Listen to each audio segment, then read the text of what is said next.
books and maybe then starting some businesses on their own. Gotcha. Okay. Good deal. All right. That give me some, because I want to basically give them value based on where they're at and what they need. So most of them are authors, and you said they're looking to start a business as well. Yes. Okay. Good deal. Good deal. Okay. Now, what's like the age range? Is it youth and adults, or is that a youth group? Youth and adults. Okay, cool, cool. All right, so I'll kind of just, I mean, the information will be general because just like Junior CEO is for youth and parents, so it'll be information that apply to both. So if they want to take notes, that'll be good. And what I'll do, like I'm recording it, so I'll send you the replay once we finish. Okay, sounds good. Well, they have their notepads and pens, and they are ready. All right, well, we'll get started. I'm going to briefly introduce myself. I'm not sure if Miss Beverly introduced me, but I'll just okay. I'll tell you a little bit about myself, and then we'll jump right into it. Okay. Is that fair? Yep, you got the floor. All right, okay. Well, my name is Timothy Sampson. Now, I go by Tim the Motivator, like for like my online clients and audience, and I'm originally from South Carolina. My stepfather was in the Army, so I lived all over. I lived in Germany 8 years, lived in Oklahoma, Kansas, and Georgia. So I got a pretty diverse cultural background, being that I just lived all over the world. I went to Benedict College, which is a HBCU. I went there 1 year, and then I transferred to the University of South Carolina to become a lawyer and a sports agent. So my original career track was to be a lawyer and a sports agent. However, I've been an entrepreneur since an early age. Like I started my first business at 8, my second business at 10, my third business at 12, and then from age 19 to 31, I started 11 different businesses in 7 different industries. All right. So I've owned, altogether, I own 4 cleaning companies. 2 were commercial cleaning franchises. I had 2 restaurants, 2 tire shops, in which I just sold my last tire shop this past February. Had a digital marketing company, a lawn care service that I bought out of the newspaper. I had an online payday loan company that was, doing really well. Did about $1,200 a day. And there's probably a few other businesses that I forgot about. What you call that is a serial entrepreneur, just like ancestor Marcus Garvey, Puff Daddy, Jay-Z, Master P. Basically, a serial entrepreneur is someone who owns multiple businesses and doesn't just focus on one business.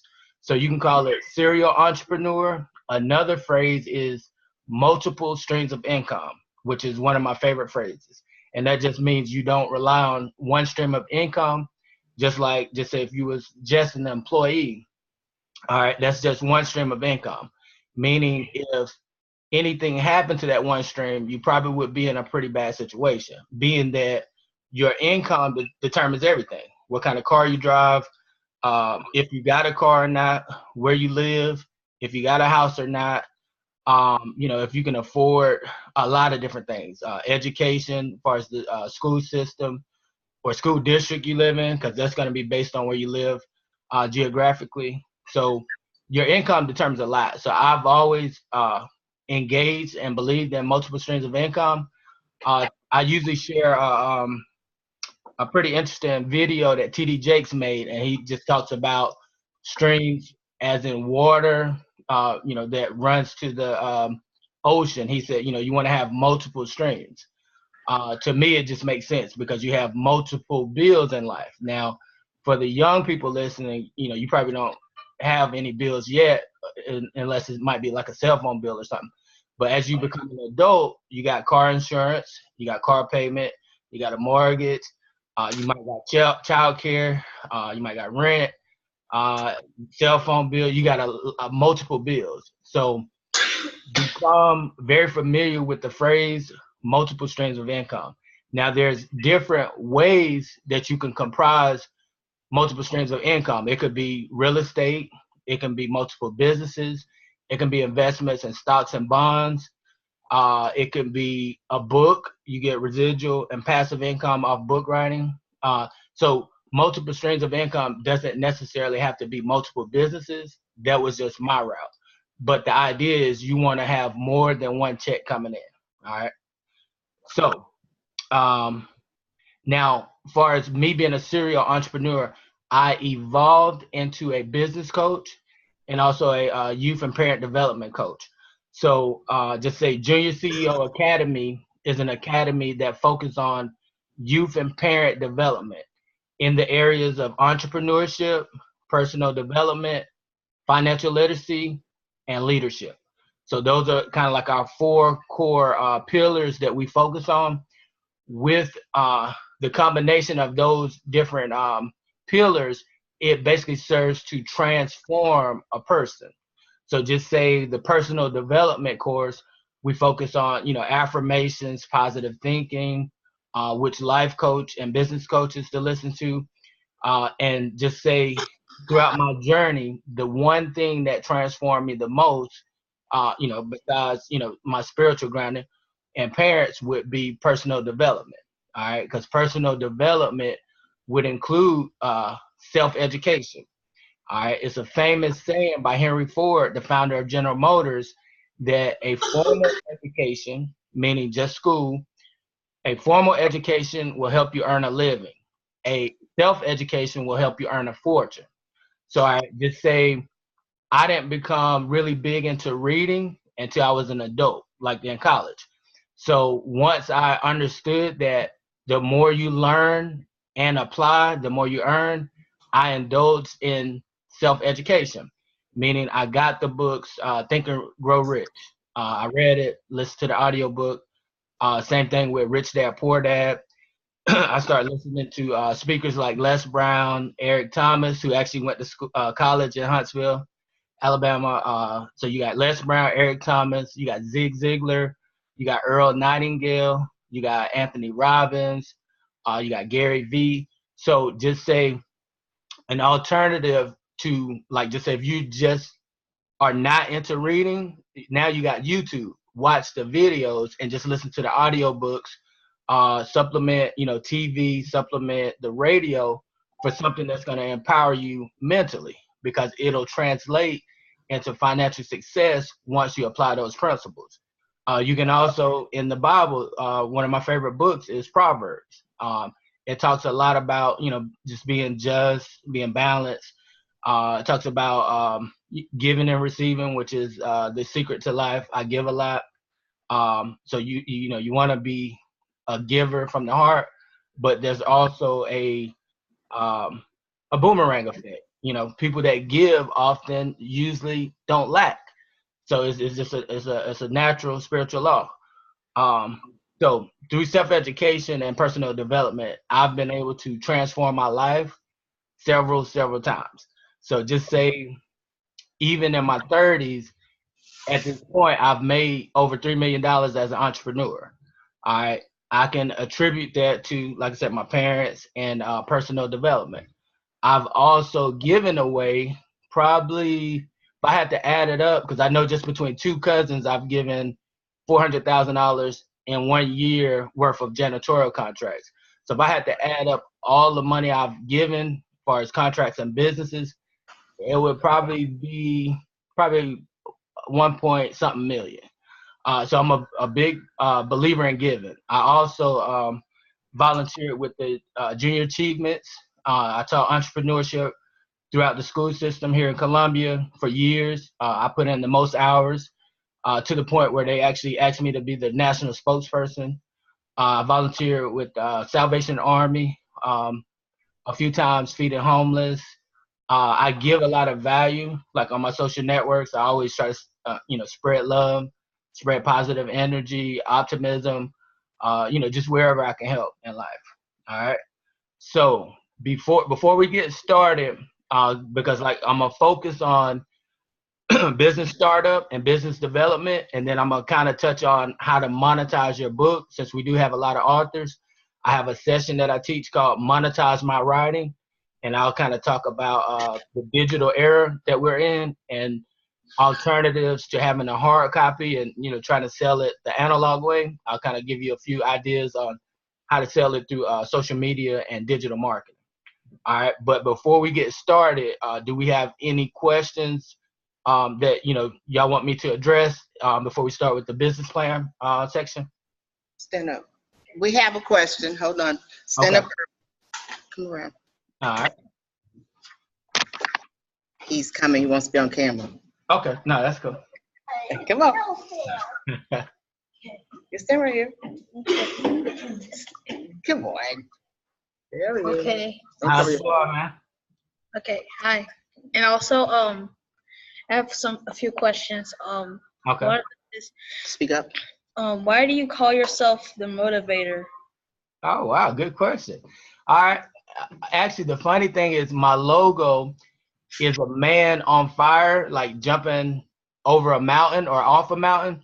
And just say motivating symbolizes to me, meaning inspiring other people to live their dreams. So I try to motivate people to do what they really want to do in life, or what they feel like they've been called to do in life. So that's a good question. Okay. And also, what is a business coach? All right, good question. All right, a business coach basically is like a mentor. It's just somebody that helps you navigate the pitfalls and challenges. So just say, for instance, you're starting a new business, and rather than you make all the costly mistakes up front and it costs you time, money, and energy, I'll say, hey, look, this is how I did it. That way you won't go through the pitfalls, whether it's how to hire people, how to negotiate commercial leases, how to write your business plan, just cover pretty much all the different business topics that and issues and challenges that you might face if you didn't have a mentor. So it's more like a coach is basically like a mentor. So just say when you had to learn English, writing, French, or anything like that, you had a teacher, right?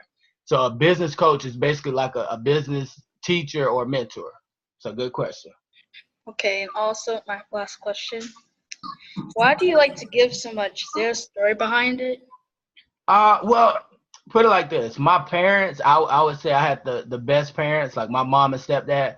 I grew up doing chores. I turned my chores into cash.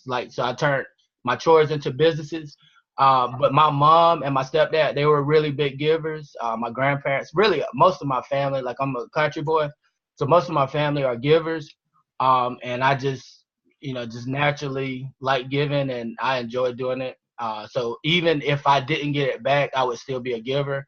Now I'm not gonna be foolish and give to people that probably have the wrong intentions. I try to give to people that are deserving, but I'm a giver in general. Okay. Thank you. Thanks. Good questions. Thank you. All righty.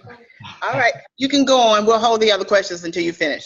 Okay. All right. And I'll take a pause here and there, just to see if we got any questions. Okay. All right.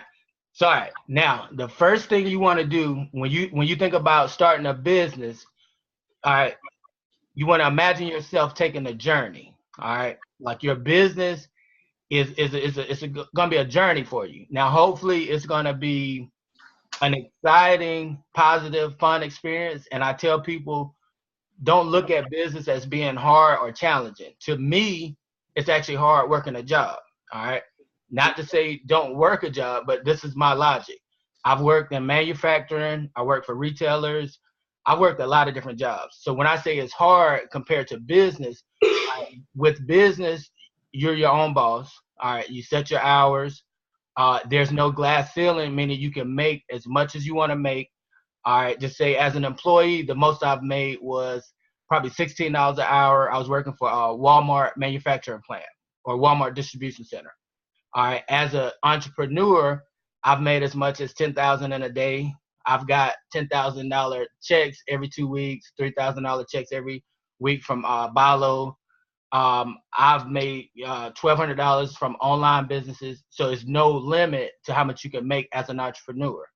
Now, I'm going to give you my definition of an entrepreneur. That way, with my definition, anyone could be an entrepreneur. All right. So an entrepreneur is simply anyone who creates an income earning opportunity for themselves. All right. So anyone who creates an income earning opportunity for themselves. So perfect example, comedians. All right. They sell jokes, right? So their jokes would be their products. Their stand-up comedy would be their service. So in my book, comedians are entrepreneurs. All right. Same thing with authors. Authors write books. All right. You can't go in Barnes and Noble or Amazon and say, hey, let me get a free book. So that book is a product that is sold. So it's an income earning opportunity for the author. That's why they have a new phrase called authorpreneur, because authors are entrepreneurs. All right. Even athletes are entrepreneurs. And I'll explain why. All right. Athletes, they work out, they study plays, and then they market their talent and their energy, their body, and their skills to a team, and the team cuts a check. So they created an income earning opportunity for themselves. So basically, any job that you can think of, any skill, you can turn into a business. You just basically set up a business, which we're going to talk about in a minute. I'm going to tell you the steps that you need to do in order to set up a business.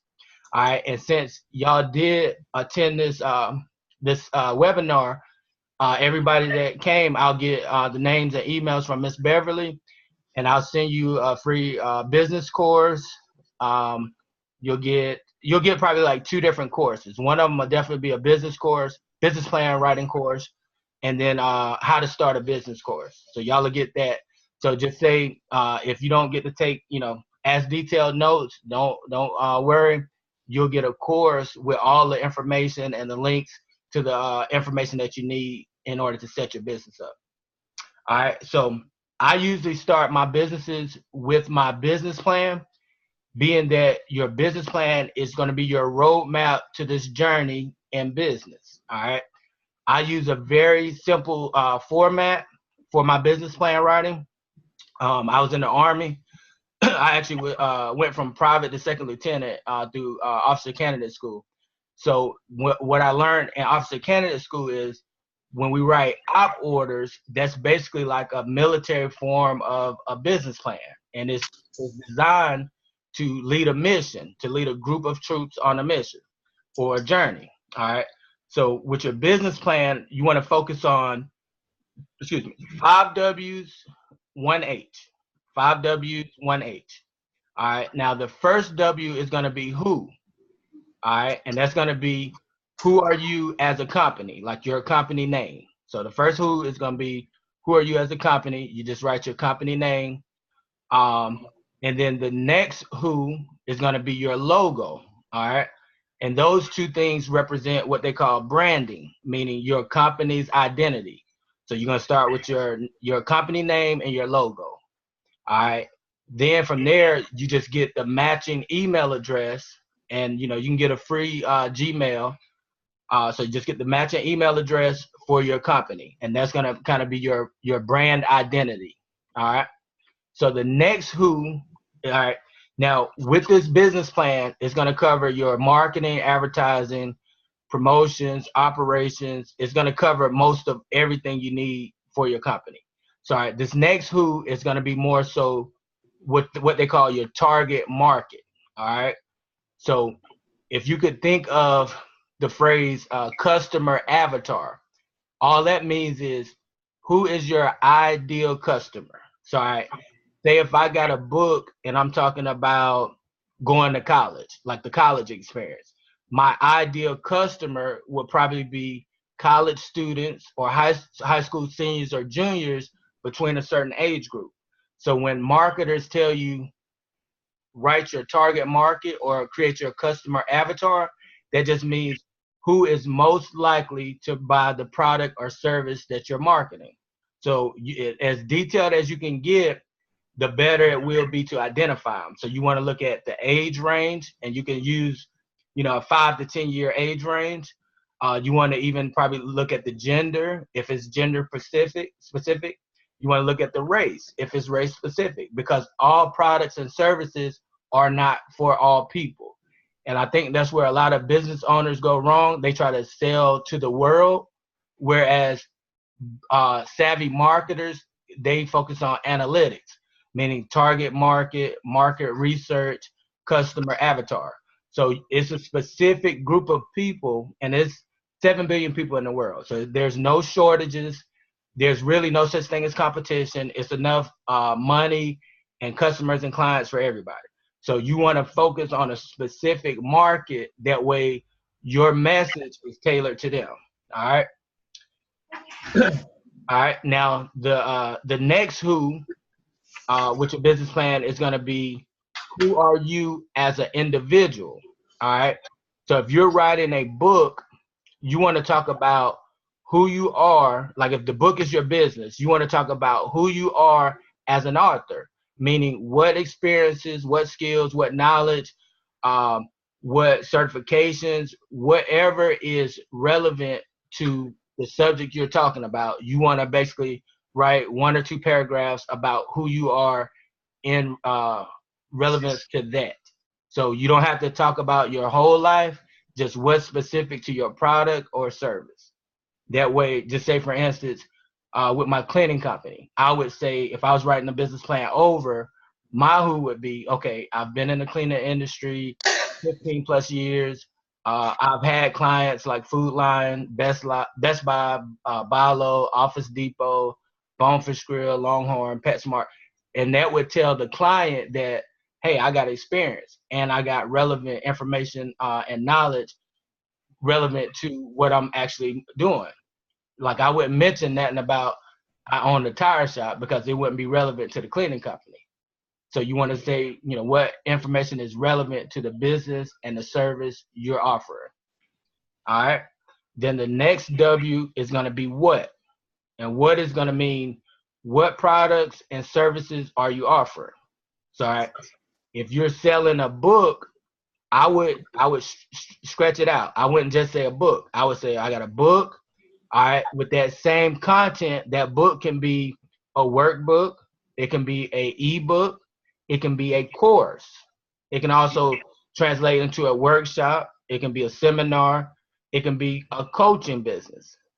All right. So you want to give yourself multiple streams of income within that business. So don't just say a book. It can be a lot of different products using the same content. It can also be an audio book, because if you record it, then now it's verbal. That makes it an audio book. If you make a video about it, now it's a webinar. All right. So that's how you kind of stretch your product out. All right. The next W is going to be when. All right. When is going to be your personal goal to when you're going to actually start the business, meaning I'm open for business, finish the product, or promote the service. So, all right, when you want to put a deadline. All right. It's a saying that a goal without a date is basically just a dream.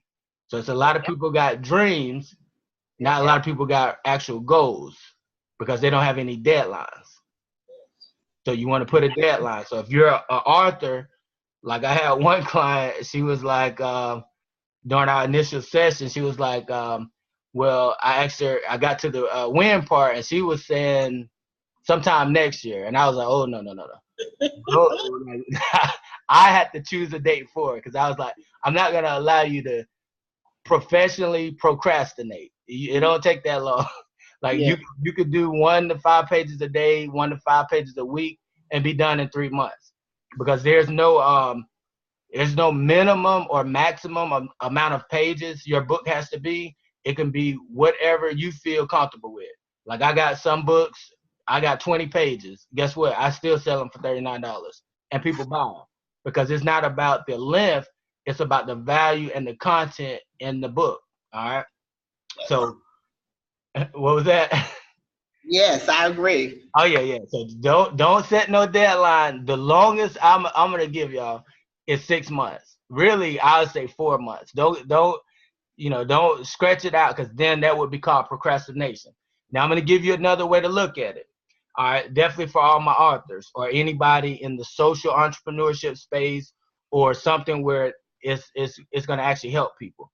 All right, look at it this way.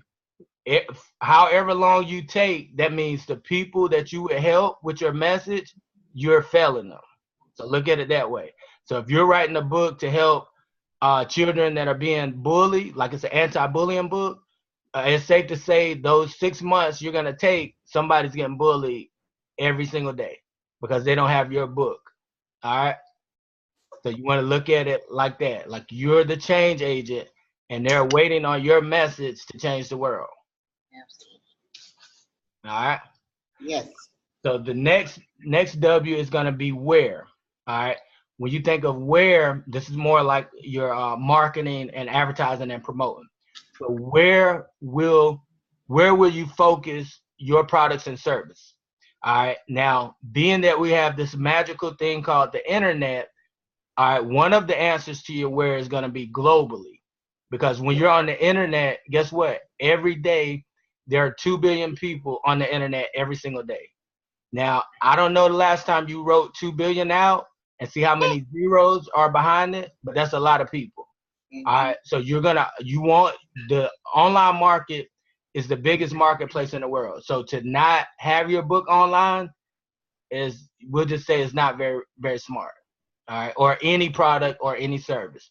To not have your business online is not very smart. We'll just, shoot it straight. All right. Just say, for instance, all right, I have a brick and mortar tire shop my first one that I sold this past February. I actually bought it off of Craigslist 4 years ago. All right. The business was already doing 6 figures. I just kept the ball rolling. But just last year, like the last year and a half, I actually ran it hands-on. So I know how to change tires, patch, plug, mount, balance, all that. But I outsold my tire shop last year with my online sales just through Facebook Marketplace. I would post tires on there. So I just say my tire shop did 122,000. Over 60,000 of it came directly from me and my social media engagement just through Facebook Marketplace, which is actually a free marketplace. And all I did was post tires on there. People inbox me, hey, you got this size, and I just made the order. All right. Now, since I've sold the tire shop and with both shops, now I have an online drop shipping tire company. So now my whole business is online and I drop ship all over the world. I sell brand new tires and they send them right from the warehouse. All right. So one of your where, meaning where your service and products be available, is going to be online. All right. So you got, online could be all the social media. Like you got, you can market on LinkedIn, you got Facebook, you got Snapchat, you got Instagram, classified sites like Craigslist, Facebook Marketplace. So these are really big marketplace for you to put your products and services out to the world for them to purchase. All right. Now, locally, you can identify places, where you can market, whether it's the flea market, whether it's a joint space in a retail store. You can get a booth during events. So it's going to be a lot of different places where you can sell your products and or market your products and services. A lot of different places. So you want to look at, don't even limit yourself to your town, because just say, I'm a country boy, so my town only has 1,500 people back home. So if I just limited myself to that town, I wouldn't have a large market to market to.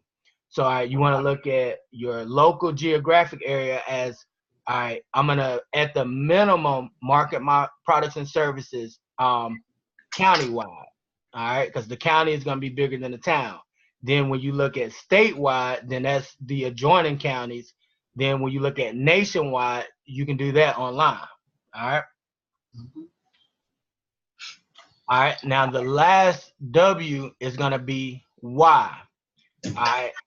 Now, Eric Thomas, who's a really, really famous, influential, motivational speaker, like I said, he actually went to college in Huntsville. He has this saying. He said the 2 most important days in your life are, 1, when you're born, and then number 2, when you discover your why, meaning why are you here? All right, why are you here? So the sooner you can discover your why, that'll help shape the rest of your world. Because if I knew earlier that I was here to help other people, guess what? I can just start helping other people at whatever age I'm at. All right. So when you discover your why, that's going to change your life. And then you kind of align your thoughts, your actions based on that why. So I just say why for your business would be, why are you starting that business in the first place? All right. Now I'm going to give you some examples. Why did I start businesses? All right. I look at 3 F's: freedom, flexibility, and family time. All right. I want to spend more time with my family. I want the flexibility to be able to travel and move as I want. And I want the financial freedom. So like those are kind of probably general reasons across the board for most people. Then aside from that, you could add your divine why or your divine purpose in life. So just say if you're inspired or you feel like you're called to be an author, then a why would be, all right, just say if you're writing on anti-bullying, it might be to spread more love. All right. You might feel like you have a calling to spread more love or more positivity or more optimism. So whatever your why is, that's what should motivate you and inspire you to get these projects finished and to reach the masses with your products and services. All right. Now we got one more component, and then I'm gonna take questions after that before we move on. All right. So the last component is gonna be how. So the H is gonna be how. All right. And then now it's gonna be a few different sections to it. So all right, first how you can look at how much do you want to sell your products and services for. And once again, it's your products and services, so you make the rules. So whatever you feel comfortable with. Now there is a such thing as a break-even analysis. Now it sounds like a big word. All it means is when you get whatever you spend, once you get that back, that means you're broke. You broke even. You're at zero.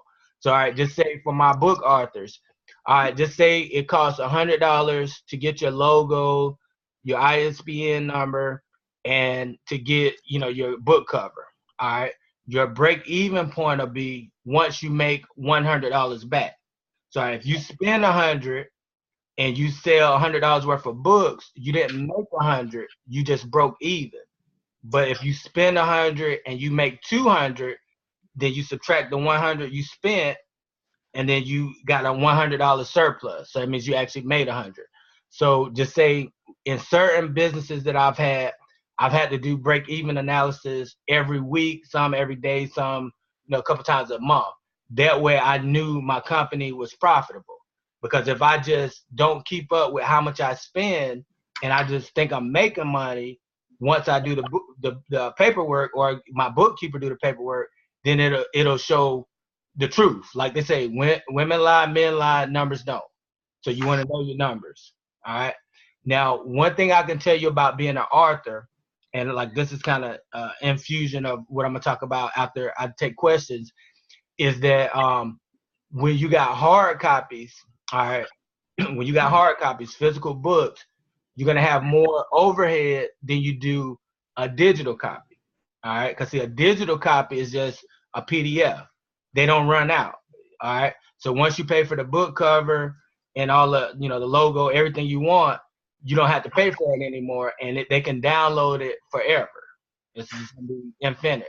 Versus a book, all right, just say with a hard copy, you buy 100, all right, that's gonna be overhead. Once you sell 100, then you gotta re-up, right? So now there is an alternative to that. So I want you to write this down. What you want to do is you want to get and Amazon has a drop shipper, or what? It's another word they call it. They have it's basically called a drop shipper, but it's pretty much where you don't have to carry the inventory. It's like a print on demand. That's what they call it. Yeah. Print on demand. All right. So meaning you would probably only, at the most I would probably keep on hand is probably 50 books, unless I'm going to an event where I can sell multiple books. But I would only re-up probably every 50 books. That way you don't have like a really high overhead. All right. And then how the print on demand works is you basically just market your book, and then when people want it, they come to the site, and then they can pick either the digital product, the hard copy, the audio book. Like it'll come in a lot of different forms, and then just say Amazon, just say out of $20, so they might take 7, you get 13, or they might take 13, you get 7. However, you don't have to carry that inventory, so it's gonna greatly reduce your overhead. So I would definitely go with a print-on-demand company. And then, like I said, you can actually even order from them because, like, you'll get it a little cheaper. I think the cheapest I've heard was probably like three something a book, which is a pretty good profit margin. So just say if you were selling your book for $9.99. Timothy, I had one that was $2.37. Oh wow! Now that's a good profit margin. Yes. That's a good, yeah. Because the cheaper you can get it, and this is the difference between wholesale and retail. The cheaper you can get your book, the cheaper you can sell it for, and the more units you can sell. So I just say if you can get it for under $250, then just say even if you sell it for $10, you see what I'm saying? That's about a $6.50 profit. Yeah. All right. So the cheaper you can get it, the better off. So you can shop around. Like Amazon is not the only print on demand company. Like Miss Beverly just said, she found somebody cheaper. Then now once you can also establish relationships with local printers. However, they're probably going to be looking at volume, like far as how many you order at one time. So, just whatever makes the most sense. But just say starting off, I would probably go with an online print on demand company, because they're probably going to offer the best rate since they market nationwide. They're going to have all these different people ordering from them. So they'll probably be able to offer the most competitive prices. All right. And then another how is, all right, how are you going to get the word out about your products and services? All right. I mentioned earlier, social media is the biggest platform. Like we're in a digital era. All right. Digital era, meaning the top 4 companies are online. You got Amazon, you got Alibaba, you got Facebook and Google. All right. The founder of Amazon in less than 20 years has amassed more money than Walmart. He's worth $96 billion. Before Sam Walton died, I think he was worth $63 billion. And just think about how many different Walmarts he had to create just to get that. Whereas this guy, the founder of Amazon, Jeff Bezos, he started from his garage. All right, he started Amazon from his garage, and now he's worth $96 billion. Like he actually bought Whole Foods Grocery Corporation. Yes. All right, so we're in a digital era, meaning you no longer have to have a storefront. You don't have to have inventory. Like you can literally hatch a business right from your cell phone. Like right now, I run 2 global businesses from my cell phone in pajamas. Like you can do that. All right, like a couple years ago, before I sold my cleaning company, I was running, like my LLC was doing $500,000 a year, and a bad day for me was, which car do I want to drive? My Hummer or my Challenger or 3 other cars. And I was running the whole company. I had 26 employees with my cleaning company, 2 employees with my tire shop, and 2 with my digital marketing company. So I had 3 companies. I was running all of them from my condo. So a bad day, like I said, was, hey, which car I want to drive and where do I want to eat at? So that, that's a pretty good option. And like I said, you can run, so you can do a lot now from your cell phone, from your tablet, and from your desktop. Just like we're communicating now, we're basically doing a virtual workshop. I'm in South Carolina, y'all are in Alabama. All right. So at this time, I'm gonna open it up for any questions. Okay. We do have a question. Come on up, Keelan. Well, okay. Hello. Oh, he's short. Wait a minute. How's it going, man? Okay, go ahead. My question is your life hard as an entrepreneur? Good question. Good question. I would say life is exciting as an entrepreneur, and I'll explain it. Like when I just say, and this is not to knock careers. Now, I don't have anything against careers. A career is something that you choose to do because you're passionate about it. So just say a teacher, that's a career job. They're passionate about it. Now, a job, this is how you know it's a job. If it's not something that they're passionate about, and if they're complaining on Sunday, like, oh man, I got to go back to work Monday. All right, I have something against jobs. So I would say a job is challenging. That's, to me, it's boring. It's too repetitive. I was always a really productive employee, but I knew I was an entrepreneur. So as an entrepreneur, I would say it's fun and exciting. Now, this is what I'll tell you, young man. All right, hard work is not hard to a hard worker. I'm gonna say that again. Hard work is not hard to a hard worker. So if you're a hard worker, you can be successful at anything. But if you're not a hard worker, everything's gonna seem hard to you. So for me, I just have fun with it. Like I get to buy my dream cars and drive them. I get to live life. When I used to travel a lot, I used to joke with my homeboys. I was the only black guy at the rest stop. Everybody else had on tube socks and medical shoes because everybody was at work. So yeah, entrepreneurship is fun to me. Yeah. All right. Good question. All right. We have another one. Come on. All right. He's even shorter. What's going on, man? So do you have your own like building that you work in? Okay, good question. All right. In the past, I had 5 commercial leases. All right. I had a barbershop, I had 2 restaurants, and 2 tire shops. Now they call those brick and mortar. All right. Now that I've sold all that, I can run my business from my cell phone at the house. So I don't have to have an office anymore. Like the world is my office. Awesome. Good question.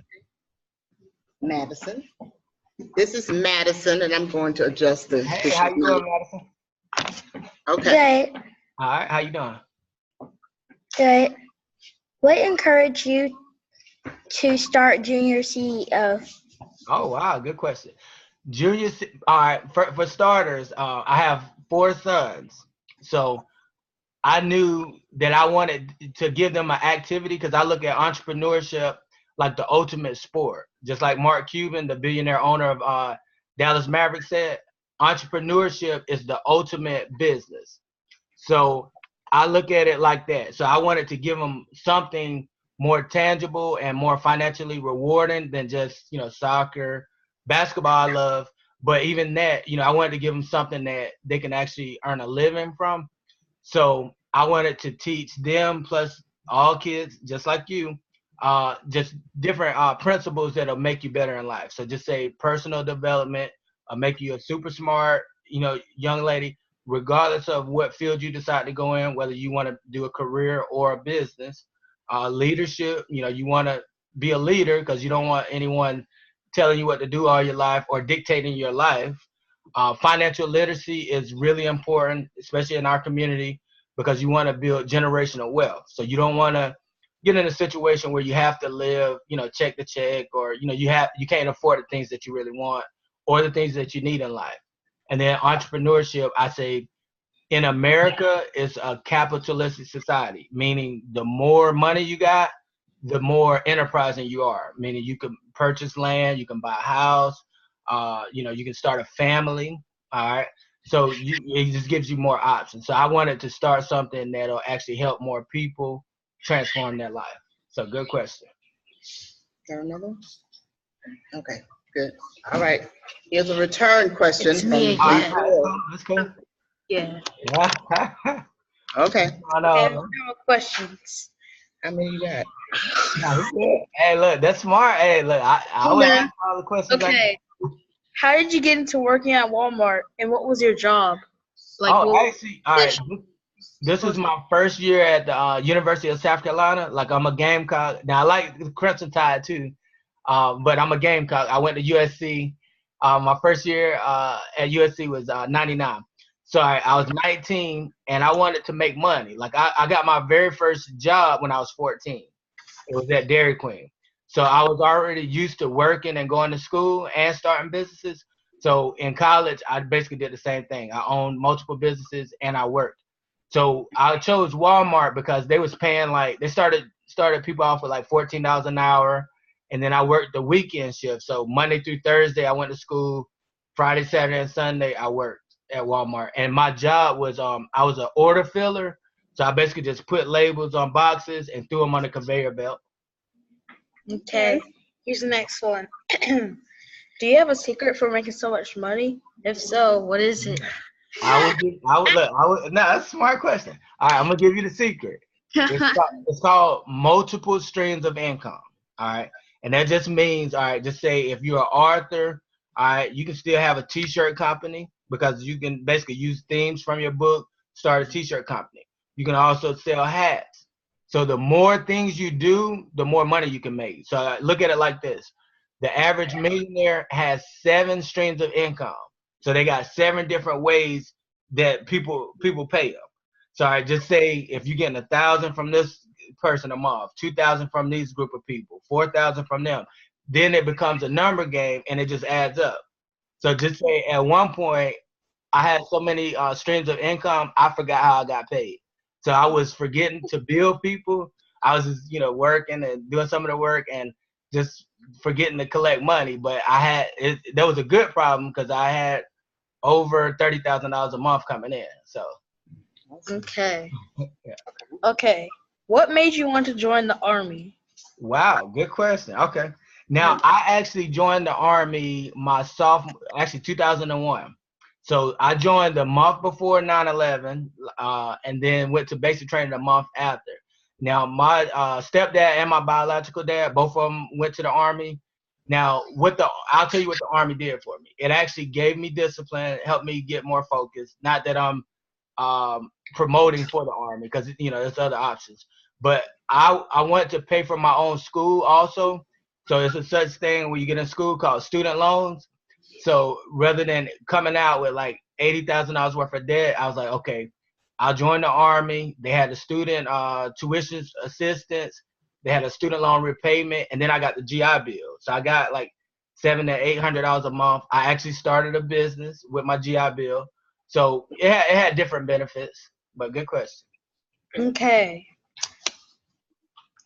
What page? Oh Lord, he turned the page. Nah, he good. Hey, look, that's a smart guy. Look, he was, Okay. Is it possible for any part of your business to be copyrighted?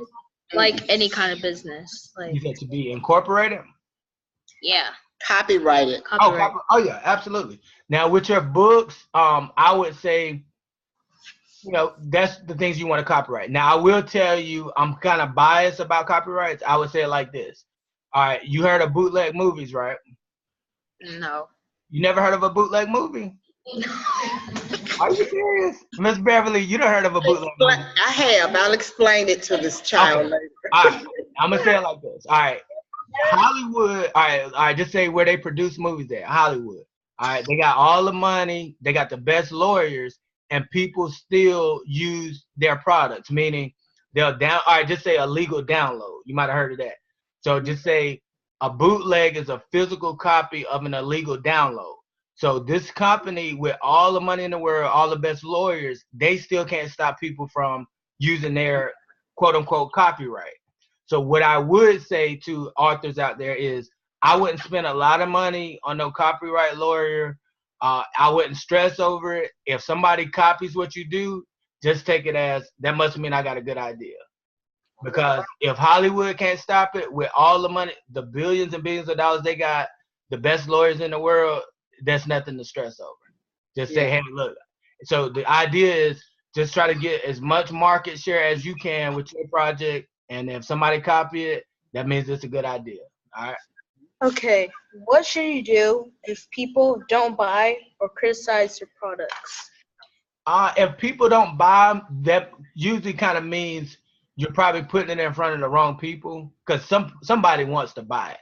So you want to go into it with the mindset that this product is for somebody, and then you want to find those somebodies and put it in front of them.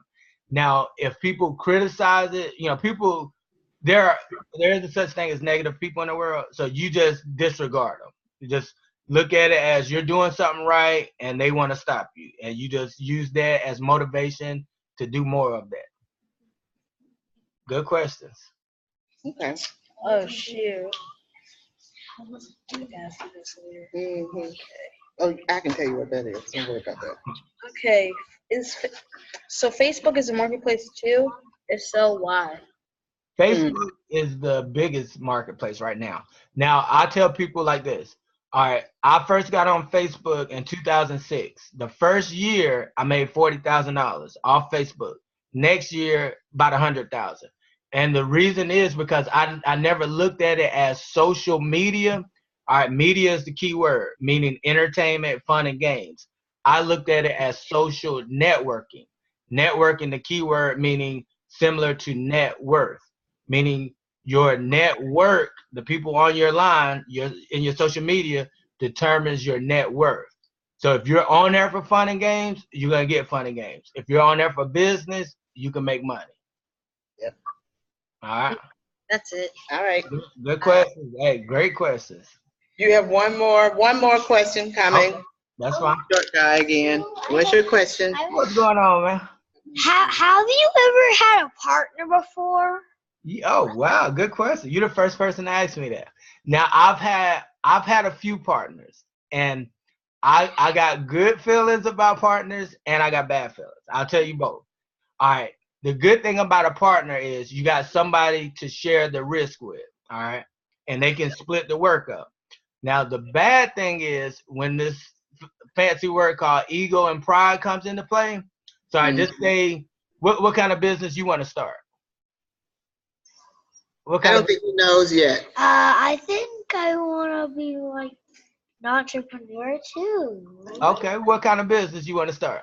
And I'm gonna tell you about your partner or a possible situation. What kind of business? I want to be an entrepreneur. Well, yeah, entrepreneur is that title, but what kind of business are you going to run? What you like? Sell shoes, like doing? music, what? And like sell clothing. He wants to sell clothing. Okay, good deal. All right, now this is all right. We're gonna look at this. I'm gonna go back to your question. All right, so say you come up with a cool shirt like the one you got on now, and then all right, you think it's cool, and the girl's like, hey, I like that shirt, but your partner say, man, I don't like that shirt, and then y'all go back and forth for like 6 months, and you never print the shirt, and you could have been selling it. So that's kind of like